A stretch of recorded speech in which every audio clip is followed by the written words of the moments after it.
Our bodies make ketones through this process called ketogenesis, the genesis or creation of ketones. And it happens in situations where our glucose and insulin is suppressed. This is primarily going to happen with prolonged fasting in between meals, but also with severe calorie restriction. You see this happening, and you can also get this with carbohydrate restriction.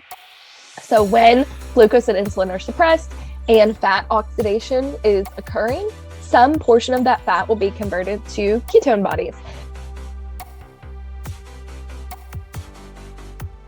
Exogenous ketones are known to increase blood flow to the brain and are a valuable energy source in addition for the brain. And this is especially true in older populations.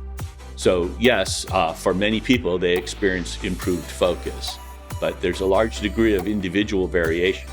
And this is typically due to increased blood flow to the brain and increased brain energy from the ketones themselves.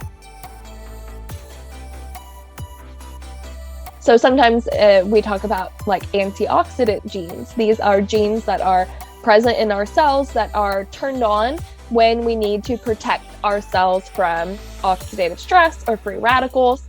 And in certain situations, you can increase the expression of those genes to kind of bolster your protection.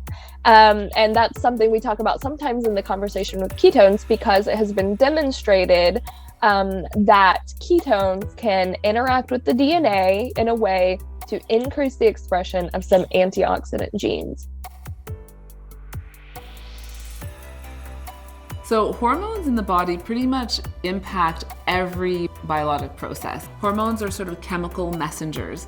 And so if there's an imbalance in a hormone, it's not just an imbalance in one system, it has downstream effects that impacts everything else. And what we have found is that beta-hydroxybutyrate can actually help maintain the balance between sympathetic and parasympathetic, and actually encourages that parasympathetic or the calm state. And in that calm state, we're not pushing cortisol, our stress hormone, and we're not in that sort of fight or flight state. It calms the nervous system down, will calm the cortisol levels as well. Do I need to be in ketosis to promote fat loss? There are many ways in which fat loss can happen. The way to look at ketosis is as an accelerator or accelerant path that helps expedite the process. By changing the fuel that your body primarily uses from carbohydrates and glucose to fat and ketones, you are priming your body to burn fat. Endogenous ketones produced from ketogenesis, are they different than exogenous ketones provided by Pruvit? You have right-handed BHB, you have left-handed BHB. The only ketone that's produced in the liver is RBHB. Studies show that LBHB isn't really used for energy.